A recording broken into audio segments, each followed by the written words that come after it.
Hello ಗೆಳೆಯರೆ, ಲಾ ಎಕ್ಸಲೆನ್ಸ್ಗೆ ಸ್ವಾಗತ. ಈ ದಿನ ನಾವು ಮೇ 24, 2022 ಕನ್ನಡದಲ್ಲಿ ದಿ ಹಿಂದೂ ದಿನಪತ್ರಿಕೆಯನ್ನು ವಿಶ್ಲೇಷಣೆ ಮಾಡಲಿದ್ದೇವೆ.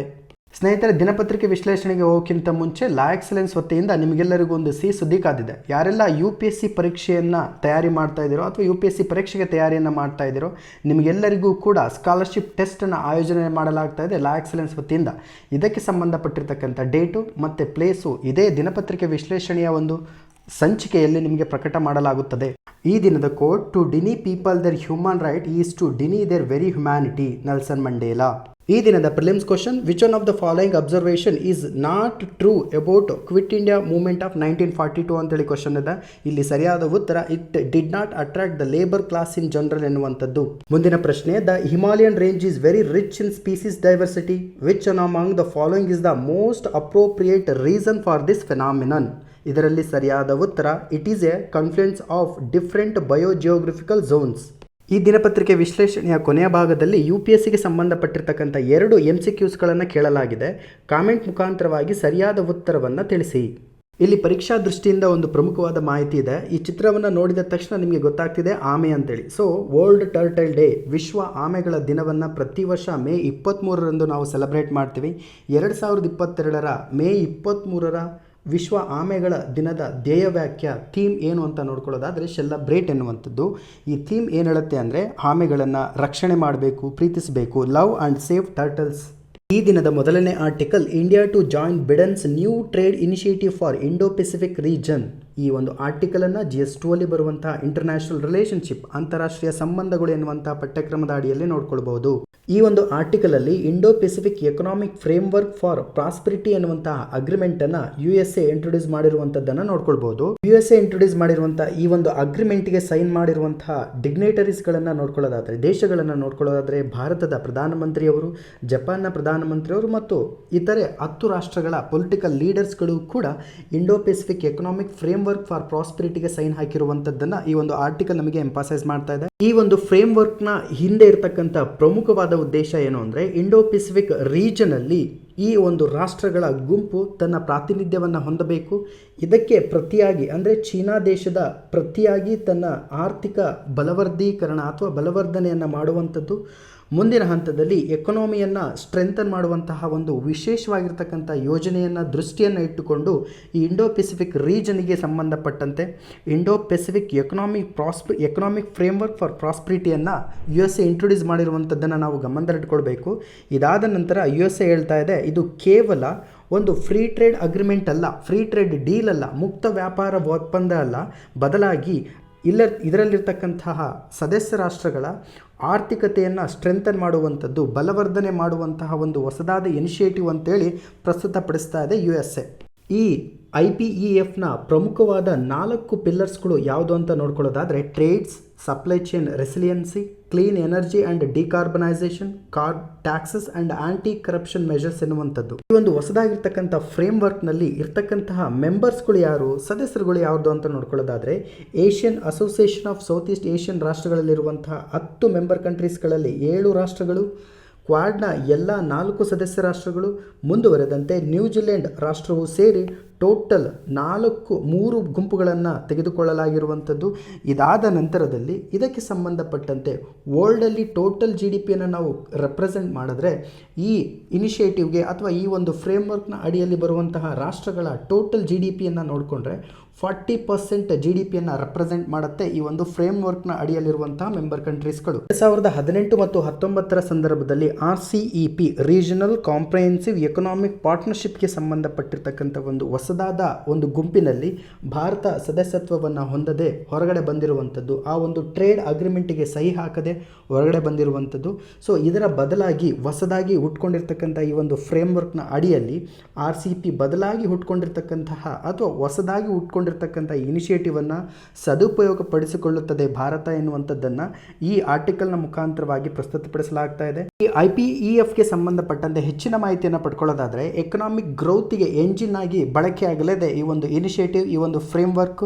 ಪ್ರಪಂಚದಾದ್ಯಂತ ಅರ್ಧದಷ್ಟು ಪಾಪ್ಯುಲೇಷನನ್ನು ಅಂದರೆ half of the population of the world ಈ ಒಂದು ಫ್ರೇಮ್ವರ್ಕ್ನ ಅಡಿಯಲ್ಲಿ ಬರುತ್ತೆ.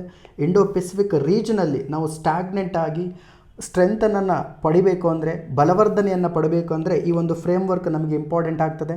ಭಾರತ ದೇಶ ಪುರಾತನ ಕಾಲದಿಂದಲೂ ಕೂಡ ವ್ಯಾಪಾರ ಮಾರ್ಗವನ್ನು ಹೊಂದಿದೆ. ಫಾರ್ ಎಕ್ಸಾಂಪಲು ಗುಜರಾತ್ನಲ್ಲಿರ್ತಕ್ಕಂತಹ ಲೋತಾಲ್ ಬಂದರು ಆಗಿರ್ಬೋದು ಅಥವಾ ಇತರೆ ಬಂದರುಗಳಾಗಿರ್ಬೋದು, ಈ ಇಂಡೋ ಪೆಸಿಫಿಕ್ ಪ್ರದೇಶದಲ್ಲಿ ವ್ಯಾಪಾರ ಮಾಡುವುದಕ್ಕೆ ಸೂಟಬಲ್ ಆಗಿರ್ತಕ್ಕಂತಹ ಒಂದು ವ್ಯವಸ್ಥೆಯನ್ನು, ಒಂದು ಪರಿಸರವನ್ನು ಹೊಂದಿದೆ ಅನ್ನುವಂಥದ್ದನ್ನು ಪ್ರಸ್ತುತಪಡಿಸಲಾಗ್ತಾ ಇದೆ. ಇದಾದ ನಂತರ ಜಾಗತಿಕವಾಗಿ ಇದು ಪ್ರಮುಖ ಆರ್ಥಿಕ ಬೆಳವಣಿಗೆಯ ಇಂಜಿನ್ ಆಗಿ ಕಾರ್ಯನಿರ್ವಹಿಸಲಿದೆ ಅನ್ನುವಂಥದ್ದನ್ನು ಕೂಡ ನೋಡ್ಕೊಳ್ಬೋದು. ಇದಾದ ಮೂಲಕ ವ್ಯಾಪಾರ ಮತ್ತು ಪೂರೈಕೆಗೆ ಸಂಬಂಧಪಟ್ಟಂತೆ, ಟ್ರೇಡ್ ಆ್ಯಂಡ್ ಸಪ್ಲೈಗೆ ಸಂಬಂಧಪಟ್ಟಂತೆ ಭಾರತದ ಕೌಂಟರ್ ಪಾರ್ಟ್ ಕಡೆಯಿಂದ ಅಥವಾ ಭಾರತದ ಕಡೆಯಿಂದ ಮೂರು ಟೀಗಳನ್ನು ಮೇನ್ ಪಿಲ್ಲರ್ ಆಗಿ ಇರಬೇಕು ಎನ್ನುವಂಥದ್ದನ್ನು ಎಂಡೋರ್ಸ್ ಮಾಡ್ತಾ ಇದೆ. ಆ 3 ಪಿಲ್ಲರ್ಗಳು ಯಾವುದು ಅಂತ ನೋಡ್ಕೊಳ್ಳೋದಾದಾಗ, ಮೊದಲನೇದು ಟ್ರಸ್ಟ್ ಎನ್ನುವಂಥದ್ದು, ಎರಡನೇದು ಟ್ರಾನ್ಸ್ಪರೆನ್ಸಿ ಅಂತೇಳಿ ಕರಿತೇವೆ, ಸರಿಯಾಗಿ ನೆನ್ಪಿಟ್ಕೊಳ್ಳಿ. ಮೊದಲನೇದು ಟ್ರಸ್ಟು, ಎರಡನೇದು ಟ್ರಾನ್ಸ್ಪರೆನ್ಸಿ, ಮೂರನೇದು ಟೈಮ್ಲಿನೆಸ್ ಎನ್ನುವಂಥದ್ದು. ಸೊ ಈ 3 ಟೀಗಳನ್ನು ಆಧಾರವಾಗಿ ಇಟ್ಕೊಂಡು IPEFನ ಇಂಟ್ರೊಡ್ಯೂಸ್ ಮಾಡಲಾಗ್ತಾ ಇದೆ ಎನ್ನುವಂಥದ್ದು. ಸೊ ಮುಂದಿನ ಹಂತದಲ್ಲಿ ಇದೊಂದು ಕೇವಲ ಫ್ರೀ ಟ್ರೇಡ್ ಅಗ್ರಿಮೆಂಟ್ ಅಲ್ಲ, ಬದಲಾಗಿ ಭಾರತವನ್ನು ಒಳಗೊಂಡಂತೆ USA ಇಂಡೋ ಪೆಸಿಫಿಕ್ ಪ್ರದೇಶದಲ್ಲಿ ಚೀನಾವನ್ನು ಕೌಂಟರ್ ಮಾಡೋದಕ್ಕೆ ಇಂಟ್ರೊಡ್ಯೂಸ್ ಮಾಡಿರುವಂತಹ ಒಂದು ಗುಂಪು ಒಪ್ಪಂದವಾಗಿರುವಂಥದ್ದು. ಸೊ ಈ ಮೂಲಕ ಇನ್ವೆಸ್ಟ್ಮೆಂಟ್ ಇನ್ಸೆಂಟಿವ್ ಅಗ್ರಿಮೆಂಟನ್ನು ಸರಿಯಾಗಿ ನೆನಪಿಟ್ಕೊಳ್ಳಿ. ಇನ್ವೆಸ್ಟ್ಮೆಂಟ್ ಇನ್ಸೆಂಟಿವ್ ಅಗ್ರಿಮೆಂಟನ್ನು ಈಗಾಗಲೇ ಭಾರತ ದೇಶ USA ಒಂದು ಅಗ್ರಿಮೆಂಟಿಗೆ ಸೈನನ್ನು ಹಾಕಲಾಗಿತ್ತು. ಈ ಸೈನನ್ನು ಯಾವಾಗ ಹಾಕಲಾಗಿತ್ತು ಎನ್ನುವಂಥದ್ದನ್ನು ಕಾಮೆಂಟ್ ಮುಖಾಂತರವಾಗಿ ತಿಳಿಸಿ. ಅದರೊಂದಿಗೆ ಈ ಒಂದು ಸೈನ್ನ ಅಗ್ರಿಮೆಂಟನ್ನು ಪ್ರಮುಖವಾಗಿರ್ತಕ್ಕಂಥ ಉದ್ದೇಶ ಏನು, ಆಬ್ಜೆಕ್ಟಿವ್ಸ್ ಏನು ಅನ್ನುವಂಥದ್ದನ್ನು ಕೂಡ ಕಾಮೆಂಟ್ ಮುಖಾಂತರವಾಗಿ ತಿಳಿಸಿ. ಈ ಒಂದು ಫ್ರೇಮ್ವರ್ಕ್ನ ಮೂಲಕ ಸದಸ್ಯ ರಾಷ್ಟ್ರಗಳೊಂದಿಗೆ ಕ್ಲೀನ್ ಎನರ್ಜಿ ಮತ್ತು ಡಿಕಾರ್ಬನೈಸೇಷನ್ ಇನಿಷಿಯೇಟಿವನ್ನು, ಕಮಿಟ್ಮೆಂಟ್ಸ್ಗಳನ್ನು ಕೂಡ ಸ್ಟ್ರಾಂಗರ್ ಮಾಡಲಾಗುವುದು. ಸೊ ಇಲ್ಲಿ ಮುಖ್ಯ ಪರೀಕ್ಷೆಯ ಉದ್ದೇಶದಿಂದ ಫೇರ್ ಎಕಾನಮಿಯನ್ನು ಕೂಡ ಇಂಟ್ರೊಡ್ಯೂಸ್ ಮಾಡಲಾಗುತ್ತದೆ, ಕಲ್ಪಿಸಲಾಗುತ್ತದೆ ಅನ್ನುವಂಥದ್ದನ್ನು ಕೂಡ ಈ ಒಂದು ಫ್ರೇಮ್ವರ್ಕ್ನ ಅಡಿಯಲ್ಲಿ ನೋಡ್ಕೊಳ್ಬೋದು. ಯಾವ ರೀತಿಯಾಗಿ ನ್ಯಾಯಯುತವಾಗಿರ್ತಕ್ಕಂಥ ಆರ್ಥಿಕತೆ, ಫೇರ್ ಎಕಾನಮಿ ಅಂತೇಳಿ ಕರಿತೀವಿ, ಯಾವ ರೀತಿಯಾಗಿ ಇಂಟ್ರೊಡ್ಯೂಸ್ ಮಾಡಲಾಗುತ್ತದೆ. ಎಫೆಕ್ಟಿವ್ ಟ್ಯಾಕ್ಸ್ ರಿಜಿಮ್, ಸರಿಯಾಗಿ ನೆನ್ಪಿಟ್ಕೊಳ್ಳಿ. ಎಫೆಕ್ಟಿವ್ ಟ್ಯಾಕ್ಸ್ ರಿಜಿಮ್ ಯಾವುದರ ಆಧಾರದ ಮೇಲೆ? ಮನಿ ಲಾಂಡರಿಂಗನ್ನು, ಕರಪ್ಷನನ್ನು ತಡೆಯುವುದರ ಮೂಲಕ ಎಫೆಕ್ಟಿವ್ ಟ್ಯಾಕ್ಸ್ ರಿಜಿಮನ್ನು ಇಂಟ್ರೊಡ್ಯೂಸ್ ಮಾಡುವುದರೊಂದಿಗೆ ಫೇರ್ ಎಕಾನಮಿಯನ್ನು ನಾವು ಎನ್ಶೂರ್ ಮಾಡ್ಬೋದು ಎನ್ನುವಂಥದ್ದನ್ನು ಈ ಒಂದು ಇನಿಷಿಯೇಟಿವ್ ಪ್ರಸ್ತುತಪಡಿಸಲಾಗ್ತಾ ಇದೆ. ಮುಂದಿನ article, India to be the leader of green hydrogen ಎನ್ನುವಂಥದ್ದು. ಈ ಒಂದು ಆರ್ಟಿಕಲನ್ನು ನಾವು GS3ಯಲ್ಲಿ ಬರುವಂಥ Indian economy, science and technology ಎನ್ನುವಂತಹ ಪಠ್ಯಕ್ರಮದ ಅಡಿಯಲ್ಲಿ ನೋಡ್ಕೊಳ್ಬೋದು. ಸೊ ಭಾರತ ಮುಂದಿನ ದಿನಗಳಲ್ಲಿ ಹಸಿರು ಇಂಧನದ ಅಥವಾ ಹಸಿರು ಹೈಡ್ರೋಜನ್ನ ನಾಯಕತ್ವ ಸ್ಥಾನವನ್ನು ಹೊಂದಲಿದೆ ಎನ್ನುವಂಥದ್ದನ್ನು ಈ ಒಂದು ಆರ್ಟಿಕಲ್ ಪ್ರಸ್ತುತಪಡಿಸಲಾಗ್ತಾ ಇದೆ. ಆರ್ಟಿಕಲಿಗೆ ಹೋಗೋಕ್ಕಿಂತ ಮುಂಚೆ ಮೊದಲ ಬಾರಿಗೆ ಗ್ರೀನ್ ಹೈಡ್ರೋಜನ್, ಹಸಿರು ಹೈಡ್ರೋಜನ್ ಅಂದರೆ ಏನು ಎನ್ನುವಂತಹ ಒಂದು ಮಾಹಿತಿಯನ್ನು ತಿಳ್ಕೊಳ್ಳೋಣ. ನೋಡಿ, ಹಸಿರು ಹೈಡ್ರೋಜನನ್ನು ನಾವು ಎಲೆಕ್ಟ್ರೋಲಿಸಿಸ್ ಆಫ್ ವಾಟರ್ನ ಮುಖಾಂತರ, ಕಾರ್ಯವಿಧಾನದ ಮುಖಾಂತರವಾಗಿ ಪಡ್ಕೊಳ್ತೀವಿ. ಈ ಎಲೆಕ್ಟ್ರೋಲಿಸಿಸ್ ಆಫ್ ವಾಟರನ್ನು ಎಗೇನ್ ಎಲೆಕ್ಟ್ರಿಸಿಟಿಯನ್ನು ಮಾಡುತ್ತೆ, ಸ್ಪ್ಲಿಟ್ ಮಾಡುತ್ತೆ. ಸ್ಪ್ಲಿಟ್ ಮಾಡುವುದ್ರ ಮುಖಾಂತರ ಹೈಡ್ರೋಜನ್ನು ಮತ್ತು ಆಕ್ಸಿಜನನ್ನು ನಾವು ಏನು ಮಾಡ್ತೀವಿ, ತಯಾರು ಮಾಡ್ತೀವಿ. ಸೊ ಯಾವ ಒಂದು ಪ್ರೋಸೆಸ್ನ ಆಧಾರದಲ್ಲಿ ಎಲೆಕ್ಟ್ರಿಸಿಟಿಯನ್ನು ಪಡ್ಕೊಳ್ತೇವೆ? ಸೋಲಾರು ಮತ್ತು ವಿಂಡು. ನಿಮಗೆಲ್ಲ ಗೊತ್ತಿದೆ, ಸೋಲಾರು ಮತ್ತು ವಿಂಡ್ ಎನ್ನುವಂಥದ್ದು ರಿನ್ಯೂವಬಲ್ ಎನರ್ಜಿ, ಅಂದರೆ ನವೀಕರಿಸಬಹುದಾದ ಶಕ್ತಿ ಸಂಪನ್ಮೂಲ ಎನ್ನುವಂತಹ ಒಂದು ಸಂಪನ್ಮೂಲದ ಅಡಿಯಲ್ಲಿ ಬರುತ್ತೆ ಸೋಲಾರು ಮತ್ತು ವಿಂಡು, ರೈಟ್? ಪವನ ಶಕ್ತಿ ಮತ್ತು ಸೌರಶಕ್ತಿ ಅಂತೇಳಿ ಕರಿತೇವೆ. ಸೊ ಇದರ ಆಧಾರದ ಮೇಲೆ ಎಲೆಕ್ಟ್ರೋಲಿಸಿಸ್ ಆಫ್ ವಾಟರ್ನ ಮುಖಾಂತರ ಹೈಡ್ರೋಜನ್ ಮತ್ತು ಆಕ್ಸಿಜನ್ ಬಿಡುಗಡೆ ಆಗುತ್ತದೆ. ಈ ಒಂದು ಶಕ್ತಿ ಬಿಡುಗಡೆ ಆದಂತಹ ಸಂದರ್ಭದಲ್ಲಿ ಅಥವಾ ಗ್ರೀನ್ ಹೈಡ್ರೋಜನ್ ಪ್ರೊಡ್ಯೂಸ್ ಆದಂತಹ ಸಂದರ್ಭದಲ್ಲಿ ಲೋ ಕಾರ್ಬನ್ ಫುಟ್ ಪ್ರಿಂಟ್, ಅಂದರೆ ಕಡಿಮೆ ಹೆಜ್ಜೆ ಗುರುತನ್ನು, ಕಾರ್ಬನ್ ಹೆಜ್ಜೆ ಗುರುತನ್ನು ಹೊಂದಲಿದೆ ಎನ್ನುವಂಥದ್ದನ್ನು ನಾವು ನೋಡ್ಕೊಳ್ಬೋದು. ಮುಂದಿನ ಹಂತದಲ್ಲಿ ಈಗ ನಾವು ಗ್ರೀನ್ ಹೈಡ್ರೋಜನ್ ಬಗ್ಗೆ ತಿಳ್ಕೊಂಡ್ವಿ, ಹೌದು ತಾನೆ? ಅದೇ ರೀತಿಯಾಗಿ brown hydrogen, grey hydrogen, blue hydrogen ಬಗ್ಗೆನೂ ಕೂಡ ತಿಳ್ಕೋಬೇಕು ತಾನೆ. ಬ್ರೌನ್ ಹೈಡ್ರೋಜನನ್ನು ನಾವು ಕೋಲನ್ನು ಬಳಸಿಕೊಂಡು ಅಥವಾ ಕಲ್ಲಿದ್ದಲನ್ನು ಬಳಸಿಕೊಂಡು ತಯಾರು ಮಾಡ್ತೀವಿ ಅನ್ನುವಂಥದ್ದನ್ನು ಗಮನದಲ್ಲಿಟ್ಕೊಳ್ಳಿ. ಗ್ರೇ ಹೈಡ್ರೋಜನನ್ನು ಎಗೇನ್ ನ್ಯಾಚುರಲ್ ಗ್ಯಾಸನ್ನು ಬಳಸಿಕೊಂಡು ತಯಾರು ಮಾಡ್ತೀವಿ ಅನ್ನುವಂಥದ್ದನ್ನು, ಬ್ಲೂ ಹೈಡ್ರೋಜನನ್ನು ಎಗೇನ್ ಮತ್ತೆ ನ್ಯಾಚುರಲ್ ಗ್ಯಾಸನ್ನು ಬಳಸಿಕೊಂಡು ತಯಾರು ಮಾಡ್ತೀವಿ ಅನ್ನುವಂಥದ್ದನ್ನು ನಾವು ಗಮನದಲ್ಲಿಟ್ಕೊಳ್ಬೇಕು. ಇದಾದ ನಂತರದಲ್ಲಿ ಗ್ರೀನ್ ಹೈಡ್ರೋಜನನ್ನು ತಯಾರು ಮಾಡುವುದರಲ್ಲಿ ಭಾರತ ಕ್ಯಾಪ್ಟನ್ ಆಗಲಿದೆ, ಲೀಡರ್ ಆಗಲಿದೆ ಅನ್ನುವಂಥದ್ದನ್ನು ಇಲ್ಲಿ ಪ್ರಸ್ತುತಪಡಿಸಲಾಗ್ತಾ ಇದೆ. ಈ ಮೂಲಕ ಇಲ್ಲಿ ಪ್ರಸ್ತುತಪಡಿಸ್ತಕ್ಕಂತಹ ಆರ್ಟಿಕಲ್ನ ಆಧಾರವಾಗಿ ನೋಡ್ಕೊಳ್ಳೋದಾದರೆ, ಮಿನಿಸ್ಟರ್ ಆಫ್ ಪೆಟ್ರೋಲಿಯಂ ಮತ್ತು ನ್ಯಾಚುರಲ್ ಗ್ಯಾಸ್, ಅಂದರೆ ಪೆಟ್ರೋಲ್ ಮತ್ತು ಸ್ವಾಭಾವಿಕ ಅನಿಲದ ಮಿನಿಸ್ಟರ್ ಆಗಿರ್ತಕ್ಕಂತಹ ಹರ್ದೀಪ್ ಸಿಂಗ್ ಪುರಿ ಅವರು ಭಾರತ ಮುಂದಿನ ದಿನಗಳಲ್ಲಿ ಗ್ರೀನ್ ಹೈಡ್ರೋಜನ್ ಪ್ರೊಡ್ಯೂಸ್ ಮಾಡೋದರಲ್ಲಿ ನಾಯಕತ್ವ ಸ್ಥಾನವನ್ನು ಹೊಂದಲಿದೆ ಅನ್ನುವಂಥದ್ದನ್ನು ಇತ್ತೀಚೆಗೆ ನಡೆದಿರ್ತಕ್ಕಂತಹ ವರ್ಲ್ಡ್ ಎಕನಾಮಿಕ್ ಫೋರಮ್, ವಿಶ್ವ ಆರ್ಥಿಕ ಸಮ್ಮೇಳನ, ಪ್ರತಿ ವರ್ಷ ಎಲ್ಲಿ ನಡೀತದೆ ವಿಶ್ವ ಆರ್ಥಿಕ ಸಮ್ಮೇಳನ ಅಂತ ನೋಡ್ಕೊಳ್ಳೋದಾದರೆ ಸ್ವಿಟ್ಜರ್ಲೆಂಡಿನ ದಾವೋಸ್ ಎನ್ನುವಂತಹ ಪ್ರದೇಶದಲ್ಲಿ ನಡೆಯುತ್ತದೆ. ಸರಿಯಾಗಿ ಗಮನಿಸ್ಕೊಳ್ಳಿ, ಸ್ವಿಟ್ಜರ್ಲೆಂಡಿನ ದಾವೋಸ್ ಎನ್ನುವಂತಹ ಪ್ರದೇಶದಲ್ಲಿ ಪ್ರತಿ ವರ್ಷವೂ ಕೂಡ ಈ ವಿಶ್ವ ಆರ್ಥಿಕ ಸಮ್ಮೇಳನ ನಡೆಯುತ್ತದೆ ಅನ್ನುವಂಥದ್ದನ್ನು ನೋಡ್ಕೊಳ್ಬೋದು. ಇದಾದ ನಂತರ ಈ ಒಂದು ಮೀಟಿಂಗಲ್ಲಿ ಅಟೆಂಡ್ ಮಾಡಿರ್ತಕ್ಕಂತಹ ಒಂದು ಡೆಲಿಗೇಟ್ಸ್, ಇಂಡಿಯನ್ ಡೆಲಿಗೇಟ್ಸ್ ಯಾರು ಅಂತ ನೋಡ್ಕೊಳ್ಳೋದಾದರೆ ಕಾಮರ್ಸ್ ಆ್ಯಂಡ್ ಇಂಡಸ್ಟ್ರಿ, ಕೈಗಾರಿಕೆ ಮತ್ತು ವಾಣಿಜ್ಯ ಸಚಿವಾಲಯದ ಮಿನಿಸ್ಟರ್ ಆಗಿರ್ತಕ್ಕಂಥ ಪಿಯೂಷ್ ಗೋಯಲ್ ಅವರು. ಸೊ ಈ ಮೂಲಕ ಭಾರತ ಈ ಒಂದು ಗ್ರೀನ್ ಹೈಡ್ರೋಜನ್ ವಿಷಯಕ್ಕೆ ಸಂಬಂಧಪಟ್ಟಂತೆ ಅಥವಾ ಗ್ರೀನ್ ಟ್ರಾನ್ಸಿಷನ್ ಅಂತೇಳಿ ಕರಿತೀವಿ, ಸರಿಯಾಗಿ ನೆನ್ಪಿಟ್ಕೊಳ್ಳಿ. ಗ್ರೀನ್ ಟ್ರಾನ್ಸಿಷನ್ ಅನ್ನೋ ವರ್ಡು ಕೀವರ್ಡು. ನಾವೇನಂತ ಕರಿತೀವಿ, ಇದಕ್ಕೆ ಕನ್ನಡದಲ್ಲಿ ಹಸಿರು ಪರಿವರ್ತನೆ ಅಂತೇಳಿ ಕರಿತೀವಿ. ಹಸಿರು ಪರಿವರ್ತನೆ, ಗ್ರೀನ್ ಟ್ರಾನ್ಸಿಷನ್ ಅಂತ ಕರಿತೇವೆ. ಸೊ ಈ ಗ್ರೀನ್ ಟ್ರಾನ್ಸಿಷನ್ ಕಡೆ ಹೋಗೋದ್ರಲ್ಲಿ ಭಾರತ ಇತರ ರಾಷ್ಟ್ರಗಳಿಗೆ ಹೋಲಿಕೆ ಮಾಡಿಕೊಂಡ್ರೆ, ಈ ಮೂಲಕ ಬೇರೆ ದೇಶಗಳಿಗೆ ಕಂಪೇರ್ ಮಾಡಿಕೊಂಡ್ರೆ ಗ್ರೀನ್ ಟ್ರಾನ್ಸಿಷನ್ ಕೆಲಸದಲ್ಲಿ, ಗ್ರೀನ್ ಟ್ರಾನ್ಸಿಷನ್ ಪ್ರೋಸೆಸ್ಸಲ್ಲಿ ಭಾರತ ತೀವ್ರವಾಗಿ ಬದಲಾವಣೆಯನ್ನು, ತೀವ್ರವಾಗಿ ವೇಗವನ್ನು ಪಡ್ಕೊಂಡಿದೆ ಅನ್ನುವಂಥದ್ದನ್ನು ಪ್ರಸ್ತುತಪಡಿಸಲಾಗ್ತಾ ಇದೆ. ಈ ಮೂಲಕ 2070 ಭಾರತ ನೆಟ್ ಝೀರೋನ ಅಚೀವ್ ಮಾಡ್ತೀವಿ ಅಂತೇಳಿ ಇತ್ತೀಚೆಗೆ ಗ್ಲಾಸ್ಗೋ ಅಲ್ಲಿ ನಡೆದಿರ್ತಕ್ಕಂತಹ ಪರಿಸರ ಸಮ್ಮೇಳನದಲ್ಲಿ ಒಂದು ಧ್ಯೇಯವನ್ನು, ಒಂದು ಕಮಿಟ್ಮೆಂಟನ್ನು ನೀಡಲಾಗಿತ್ತು. ಸೊ ಈ ಒಂದು ನಿಟ್ಟಿನಲ್ಲಿ ಗ್ರೀನ್ ಹೈಡ್ರೋಜನ್ನ ನಾವು ಹೆಚ್ಚೆಚ್ಚು ಬಳಕೆ ಮಾಡಿಕೊಂಡಾಗ ಹಸಿರು ಪರಿವರ್ತನೆಯನ್ನು ಹೆಚ್ಚಿಗೆ ಮಾಡ್ಬೋದು. ಇತರೆ ರಾಷ್ಟ್ರಗಳಿಗೆ ಕಂಪೇರ್ ಮಾಡಿಕೊಂಡ್ರೆ ಭಾರತ ಸ್ಪೀಡಪ್ ಆಗ್ತಿದೆ ಅನ್ನುವಂಥದ್ದು. ಇದಾದ ಮೇಲೆ ರಷ್ಯನ್ ಎನರ್ಜಿ ಸಪ್ಲೈ ಮೇಲೆ ಜಾಸ್ತಿ ಡಿಪೆಂಡೆಂಟ್ ಆಗಬಾರ್ದು ಎನ್ನುವಂಥ ಉದ್ದೇಶವನ್ನು ಕೂಡ ಭಾರತವನ್ನು ಹೊಂದಿದೆ. ಈ ಮೂಲಕ ಹಸಿರು ಪರಿವರ್ತನೆಯಿಂದಾಗಿ ಗ್ಲೋಬಲ್ ಟೆಂಪ್ರೇಚರನ್ನು ನಾವು ಕಡಿಮೆ ಮಾಡ್ಬೋದು ಎನ್ನುವಂತಹ ಉದ್ದೇಶ. ಇದಾದ ಮೇಲೆ ಕಾರ್ಬನೈಸೇಷನ್ ಅಂದರೆ ಡಿಕಾರ್ಬನೈಸೇಷನ್ ಮಾಡುವಂತಹ ಪ್ರಕ್ರಿಯೆಯಲ್ಲಿ ಭಾರತವು ಕೂಡ ಮುಂಚೂಣಿಯಲ್ಲಿದೆ ಅನ್ನುವಂಥದ್ದನ್ನು ಈ ಮೂಲಕ ನಾವು ತಿಳ್ಕೊಳ್ಬೋದು. ಮುಂದಿನ article, world may have lost 11.2 crore jobs, international labour organisation. ಈ ಒಂದು ಆರ್ಟಿಕಲನ್ನು ನಾವು GS2 ಅಲ್ಲಿ ಬರುವಂತಹ ಇಂಟರ್ನ್ಯಾಷನಲ್ ಆರ್ಗನೈಸೇಷನ್ ಎನ್ನುವಂಥ ಪಠ್ಯಕ್ರಮದ ಅಡಿಯಲ್ಲಿ ನೋಡ್ಕೊಳ್ಬೋದು. ILO ಎನ್ನುವಂಥದ್ದು ಅಂತಾರಾಷ್ಟ್ರೀಯ ಸಂಘಟನೆ ಅಂತೇಳಿ ನಮಗೆಲ್ಲ ಗೊತ್ತಿದೆ. Gender gap in India's employment data finds mentions in the world of work report ಎನ್ನುವಂಥದ್ದು. ಸೊ ಭಾರತ ದೇಶದಲ್ಲಿ ಲಿಂಗ ಅಸಮಾನತೆ ಎನ್ನುವಂತಹ ಒಂದು ಪ್ರಮುಖವಾಗಿರ್ತಕ್ಕಂಥ ಎಂಪ್ಲಾಯ್ಮೆಂಟ್ ಡೇಟಾವನ್ನು ಕೂಡ ವರ್ಲ್ಡ್ ಆಫ್ ವರ್ಕ್ ರಿಪೋರ್ಟಲ್ಲಿ ಮೆನ್ಷನ್ ಮಾಡಿದೆ ಎನ್ನುವಂಥದ್ದನ್ನು ಈ ಮೂಲಕ ನಮಗೆ ತಿಳಿಸಲಾಗ್ತಾ ಇದೆ. ಸೊ ಇದರಲ್ಲಿ ವರ್ಲ್ಡ್ ಆಫ್ ವರ್ಕ್ ಎನ್ನುವಂತಹ ರಿಪೋರ್ಟನ್ನು ಇತ್ತೀಚೆಗೆ ಪ್ರಸ್ತುತಪಡಿಸಲಾಗಿದ್ದು, ಈ ಎಲ್ಲ ಮಾಹಿತಿಯೂ ಕೂಡ ವರ್ಲ್ಡ್ ಆಫ್ ವರ್ಕ್ ರಿಪೋರ್ಟ್ನ ಅಡಿಯಲ್ಲಿ ಇದೆ ಎನ್ನುವಂಥದ್ದನ್ನು ನೋಡ್ಕೊಳ್ಬೋದು. ಸೊ ಇಲ್ಲಿ ನಮಗೆ ಎಕ್ಸಾಮ್ ಪಾಯಿಂಟ್ ಆಫ್ ವ್ಯೂಗೆ ಇಂಟರ್ನ್ಯಾಷನಲ್ ಲೇಬರ್ ಆರ್ಗನೈಸೇಷನ್ ಇಂಪಾರ್ಟೆಂಟ್ ಆಗ್ತದೆ. ಇದು ಇಂಟ್ರೊಡ್ಯೂಸ್ ಮಾಡಿರ್ತಕ್ಕಂಥ ವರ್ಲ್ಡ್ ಆಫ್ ವರ್ಕ್ ರಿಪೋರ್ಟು ಕೂಡ ಇಂಪಾರ್ಟೆಂಟ್ ಆಗುತ್ತೆ. ಎಷ್ಟನೇ ಎಡಿಷನನ್ನು ಇಂಟ್ರೊಡ್ಯೂಸ್ ಮಾಡಿದೆ ಅಂತ ನೋಡ್ಕೊಳ್ಳೋದಾದರೆ 9th ಎಡಿಷನನ್ನು ILO ಇಂಟ್ರೊಡ್ಯೂಸ್ ಮಾಡಿರುವಂಥದ್ದು. ಸೊ ವರ್ಲ್ಡ್ ಆಫ್ ವರ್ಕ್ ರಿಪೋರ್ಟ್ಗೆ ಸಂಬಂಧಪಟ್ಟಂತೆ ಭಾರತದಲ್ಲಿ ಜೆಂಡರ್ ಗ್ಯಾಪಿಗೆ ಸಂಬಂಧಪಟ್ಟಿರ್ತಕ್ಕಂಥ ಮಾಹಿತಿಯನ್ನು ಕೂಡ ಪ್ರಸ್ತುತಪಡಿಸಲಾಗಿರುವಂಥದ್ದು. ಇದು ನಿಮಗೆ ಮುಖ್ಯ ಪರೀಕ್ಷೆಯಲ್ಲಿ ಪ್ರಮುಖವಾಗಿರ್ತಕ್ಕಂಥ ಮಾಹಿತಿ ಅಂತಲೂ ಕೂಡ ಹೇಳ್ಬೋದು. 2019ರಿಂದ 2020, 21, 22 ಅವಧಿಯಲ್ಲಿ ಯಾವ ರೀತಿಯಾಗಿ ಸ್ಲೋಡೌನ್ ಮತ್ತು ಅಪ್ಪರೇಟ್ ಆಗ್ತಾ ಇದೆ ಎನ್ಎಂಪ್ಲಾಯ್ಮೆಂಟಿಗೆ ಸಂಬಂಧಪಟ್ಟಂತೆ ಮತ್ತು ಎಂಪ್ಲಾಯ್ಮೆಂಟಿಗೆ ಸಂಬಂಧಪಟ್ಟಂತೆ ಅನ್ನುವಂಥದ್ದನ್ನು ಈ ಒಂದು ಚಾರ್ಟ್ನ ಮುಖಾಂತರವಾಗಿ ನೋಡ್ಕೊಳ್ಬೋದು. ಇದಾದ ನಂತರ quarter wise level of hours work during 2020, 21, 22. So ಈ ಮೂಲಕ ಫಸ್ಟ್ ಕ್ವಾರ್ಟರ್ ಆಫ್ 2022ಗೆ ನಾವು ಕಂಪೇರ್ ಮಾಡಿಕೊಂಡ್ರೆ ಗ್ಲೋಬಲ್ ವರ್ಕಿಂಗ್ ಅವರ್ಸು 3.8%ನಷ್ಟು ಲೋವರ್ ಇದೆ ಪ್ರೀ ಕ್ರೈಸಿಸ್ ಲೆವೆಲ್. ಅಂದರೆ ಪ್ರೀ ಪ್ಯಾಂಡಮಿಕ್ ಲೆವೆಲ್ಗೆ ನಾವು ಕಂಪೇರ್ ಮಾಡಿಕೊಂಡ್ರೆ 3.8ರಷ್ಟು ಕಡಿಮೆ ರೀತಿಯಾಗಿರ್ತಕ್ಕಂತಹ ವರ್ಕಿಂಗ್ ಅವರನ್ನು, ಕೆಲಸ ಮಾಡಿದಂತಹ ಗಂಟೆಯನ್ನು ನಾವು ನೋಡ್ಕೊಳ್ಬೋದು ಎನ್ನುವಂಥದ್ದನ್ನು ಇಲ್ಲಿ ಈ ಒಂದು ಡಯಾಗ್ರಾಮ್ ಪ್ರಸ್ತುತಪಡಿಸಲಾಗ್ತಾ ಇದೆ. ಇದರೊಂದಿಗೆ 3.8% ಕಡಿಮೆ ಆಗಿರ್ತಕ್ಕಂಥ ವರ್ಕಿಂಗ್ ಅವರು ನಮಗೆ ಇಂಪಾರ್ಟೆಂಟ್ ಆಗ್ತಿರ್ತಕ್ಕಂಥದ್ದು. ಇದು ವರ್ಲ್ಡ್ ಲೆವೆಲಲ್ಲಿ ಮಾತನಾಡ್ತಲಾಗ್ತಾ ಇದೆ. ಇದು ಕೂಡ ಸ್ಪೆಷಲ್ ಆಗಿ 2022ರಲ್ಲಿ ಪ್ರಸ್ತುತಪಡಿಸಲಾಗಿರುವಂಥದ್ದು. ಇದರೊಂದಿಗೆ ಜೆಂಡರ್ ಗ್ಯಾಪ್, ಇಂಡಿಯಾದಲ್ಲಿಯೂ ಕೂಡ ಜೆಂಡರ್ ಗ್ಯಾಪ್ಗೆ ಸಂಬಂಧಪಟ್ಟಂತೆ ಸಿನಾರಿಯೋನ ಮೆನ್ಷನ್ ಮಾಡಿದೆ ವರ್ಲ್ಡ್ ಆಫ್ ವರ್ಕ್ ರಿಪೋರ್ಟಲ್ಲಿ. ಈ ಮೂಲಕ ಈ ಒಂದು ರಿಪೋರ್ಟನ್ನು ಕೂಡ ಭಾರತದ ಪ್ರಭುತ್ವ ಸೀರಿಯಸ್ ಆಗಿ ತೆಗೆದುಕೊಳ್ಬೇಕು. ಯಾಕೆಂದರೆ ಜೆಂಡರ್ ಗ್ಯಾಪ್ ಎನ್ನುವಂಥದ್ದು ವರ್ಲ್ಡ್ ಎಕನಾಮಿಕ್ ಫೋರಮ್ನ ಮುಖಾಂತರವಾಗಿ ಅಥವಾ ವರ್ಲ್ಡ್ ಎಕನಾಮಿಕ್ ಔಟ್ಲುಕ್ನ ಮೂಲಕ ತಿಳಿಯಪಡಿಸಲಾಗಿರುವಂಥ ಪ್ರಮುಖವಾದ ಮಾಹಿತಿ ಏನು ಅಂದರೆ, ಜೆಂಡರ್ ಗ್ಯಾಪ್ ಇರುವಂಥದ್ದೇನಿದೆಯಲ್ಲ, ಮುಂದಿನ ದಿನಗಳಲ್ಲಿ ಅತಿ ಹೆಚ್ಚು ರಿಸ್ಕನ್ನು, ಅತಿ ಹೆಚ್ಚು ಸಮಸ್ಯೆಯನ್ನು ಉಂಟು ಮಾಡುವಂತಹ ಮೂಲವಾಗಿರ್ತಕ್ಕಂಥ ಕಾರಣಗಳಲ್ಲಿ ಅದು ಕೂಡ ಒಂದಾಗಲಿದೆ ಅನ್ನುವಂಥದ್ದನ್ನು ಆಲ್ರೆಡಿ ಪ್ರಸ್ತುತಪಡಿಸ್ತಾ ಇದೆ.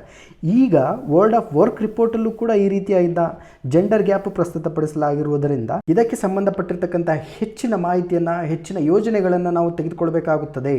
ಈ ಈ ILO ಇಂಟ್ರೊಡ್ಯೂಸ್ ಮಾಡಿರ್ತಕ್ಕಂಥ ಈ ಒಂದು ಪ್ರಮುಖವಾಗಿರ್ತಕ್ಕಂಥ ಮಾಹಿತಿಗೆ ಸಂಬಂಧಪಟ್ಟಂತೆ ಅಂದರೆ ವರ್ಕಿಂಗ್ ಅವರ್ ಕಡಿಮೆ ಆಗೋದಕ್ಕೆ ಪ್ರಮುಖವಾದ ಕಾರಣಗಳನ್ನು ನೋಡಿಕೊಂಡಾಗ ಚೀನಾದ ಲಾಕ್ಡೌನ್ ಆಗಿರ್ಬೋದು, ಉಕ್ರೇನ್ ಮತ್ತು ರಷ್ಯಾದ ನಡುವೆ ಆಗಿರ್ತಕ್ಕಂಥ ಯುದ್ಧದ ಪರಿಸ್ಥಿತಿ, ಫುಡ್ ಮತ್ತು ಪ್ರೈಸ್ ಲೆವೆಲಲ್ಲಿ ಆದಂತಹ ಸಡನ್ ಇನ್ಕ್ರೀಸ್ ಎನ್ನುವಂಥದ್ದು ಕೂಡ ಪ್ರಮುಖವಾದಂಥ ಕಾರಣ ಆಗ್ತಾ ಇದೆ ಅನ್ನುವಂಥದ್ದನ್ನು ILO ಪ್ರಸ್ತುತಪಡಿಸಲಾಗ್ತಿದೆ.